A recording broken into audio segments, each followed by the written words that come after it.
Welcome to this explainer. Today, we're diving into an incredibly fascinating journey, taken straight from the Transcendental Tourist. This isn't just your standard travel itinerary. It's a deeply personal, introspective trip to Nepal, a place where the physical and spiritual worlds literally crash into one another. We're going to follow the author through this intense, emotional, and spiritual awakening among ancient temples and the highest peaks on Earth. And trust me, the internal shift they experience, it's something we can all take a page from. Right off the bat, before even leaving, our traveler kept getting hit with the exact same skeptical question from friends and even airport staff. Why Nepal? I mean, let's be real. It isn't exactly your typical relaxing resort holiday, right? It demands a certain level of reckless abandon. But you know what? That disbelief actually deepened the traveler's resolve. Because this wasn't about just checking off sightseeing boxes. It was a quest for something much higher, something way beyond the ordinary. And man, that shift in reality, it happened the second they touched down. The author actually put it perfectly, saying, I had landed, not only in a remote kingdom, but in the distant past. Just picture stepping out onto the tarmac of Kathmandu's red brick Tribhuvan International Airport. No modern glass, no steel connecting tubes. Just an immediate full-body sensory transport backward in time. Right then and there, the tone was set. The modern world was officially fading in the rearview mirror. So, let's get into the first part of this journey. Steps to the sacred, ascending Swayambhunath. Picture this, 1,500-year-old Buddhist temple sitting right in the center of Kathmandu. But here's the catch. The sheer physical toll it takes just to start this spiritual journey is absolutely staggering. 365. That's the number of ancient, steep stone steps pilgrims and our traveler have to climb just to reach the hilltop. And it is not a quiet, zen-like ascent, no way. Imagine trying to keep your balance on these ancient stairs while dodging literal stampeding rhesus macaques, which, by the way, is why they call it the Monkey Temple. All of this while navigating around a massive stream of devoted pilgrims, from the elderly to tiny infants, sitting right on the laps of 17th century Buddha statues. It's wild. Once you finally make it to the top of those exhausting steps, you're greeted by the Vajra. It's this gilded scepter, basically a legendary, indestructible weapon of destruction. It symbolizes the immense tectonic and divine power that actually forged the Kathmandu Valley. But what's truly mind-blowing here is that right in the middle of all the overwhelming sights, the thick smell of incense, the crashing gongs, these incredibly potent spiritual objects are just sitting right out in the open. It really hits you that, in this place, creation and destruction are treated as the exact same force. But even amidst all this heavy, ancient spirituality, our traveler has this wonderfully relatable, super vulnerable moment. While they're circling this massive whitewashed stupa, running their fingers along these ancient Tibetan prayer wheels, what do you think they're chanting? It wasn't some ancient Sanskrit mantra. Nope, it was the lovesick lyrics of a Filipino pop song. Honestly, it's such a brilliant illustration of the human side of travel. We bring our own messy, modern hearts right into the dead center of the ancient and the sacred. Moving on to Section 2, Life, Death, and Ashes, the Cosmic Cycle at Pashupatinath. When you move into this Hindu Holy of Holies, the vibe shifts. The air is literally thick with smoke from the Bagmati River's cremation ghats. It is a very visceral reality. You're seeing open-air cremations, bodies wrapped in saffron cloth, flames releasing the soul, and ashes being scattered right into the holy river. But here's the thing. Mere steps away, in the exact same complex, there is a social welfare center. It's an ashram, where abandoned seniors are full of life, smiling, waving at people. For our traveler, there was zero contradiction here. They literally found life in death, and death in life. While walking through this incredibly intense space, you'll also encounter the sadhus. These are Hindu ascetic holy men. They paint their faces ashen white, wear these heavy dreadlocks, and sometimes even brandish trident spears. They've completely renounced everything: families, jobs, possessions, the whole shebang. Emulating their deity, they are essentially dead to the physical world, surviving purely on alms. For someone coming from our fast-paced modern world, coming face-to-face with that level of absolute renunciation, it is jarring, and it is profoundly humbling. So think about the messy, visceral reality of the temple. The burning pyres, the joyful ashram, the sadhu's trident. Suddenly it all clicks. It fits perfectly into this overarching cosmic Hindu cycle. Shiva's threefold role in the universe: creation, preservation, and destruction.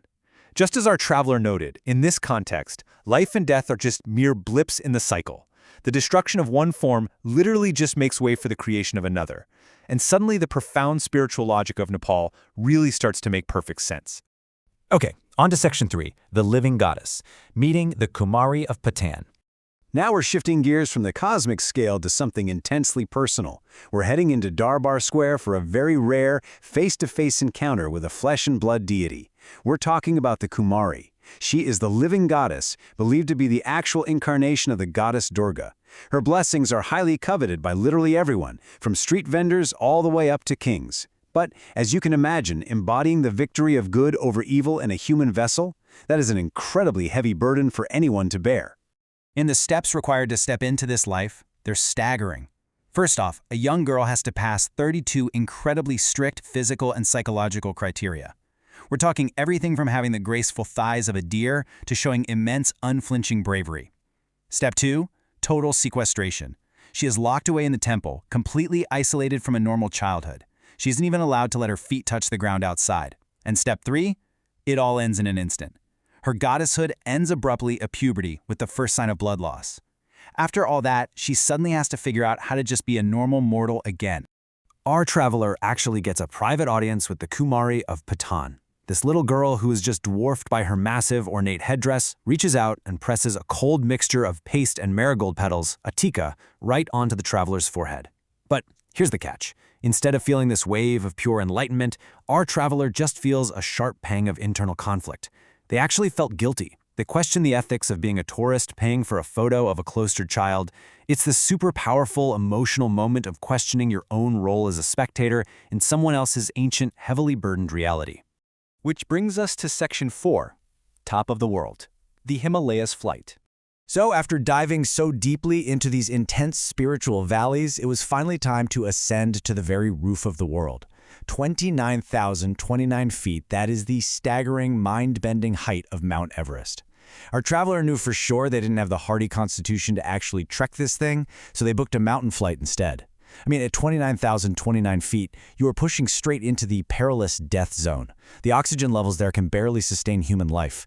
It is an environment that is just completely hostile to us mortals. But, as you'd expect, the mountains demand respect. You cannot just force an audience with them. At 7:30 in the morning, the initial flight gets scrapped because of thick fog. The locals basically said, weather no good, mountain no see, plane no fly. But then, the next day at 8 a.m., the sun bursts out. The small plane departs over this rugged, corrugated terrain, eventually cruising right alongside the elite 8,000ers, the 14 highest peaks in the entire world.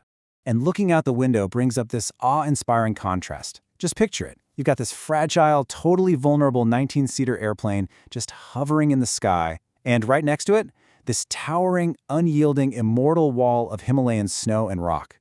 To the locals living there, these mountains aren't just terrain waiting to be conquered. They are sacred. They are revered as the literal, actual dwelling places of the gods. While the traveler is invited into the tiny cockpit to get a clear view of the pyramidal summit of Everest, they suddenly recall this incredibly profound quote from the legendary Sherpa climber Tenzing Norgay. Speaking to his son, he once said, "I already climbed it for you. You don't have to work on the mountain."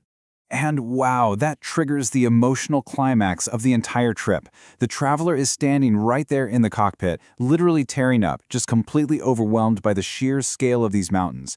It hits them. They are experiencing this massive, unmerited favor. They're getting to witness the terrifying grandeur of the god's dwelling place, bathed in this perfect, pristine sunlight, without having had to endure the brutal, life-threatening work of the climb itself. It was just a moment of pure, overwhelming grace. And that brings us to a deeply provocative question to wrap things up. Later on in the trip, the travelers saw these stunning, golden fields of blooming mustard plants in the Nepalese valleys. But they quickly realized that poverty forces so many locals to leave these literal fields of gold behind, to go work grueling migrant jobs in foreign cities full of artificial light. It prompted a realization that I think applies to all of our own spiritual journeys. Resting assured in the faith of a mustard seed, the traveler asked this: will you bloom where you are planted and cultivate your own field of gold? It's such a profound takeaway from this transcendental journey. Thank you so much for joining me on this explainer, and I truly hope it leaves you wanting to explore the spiritual heights of your own world.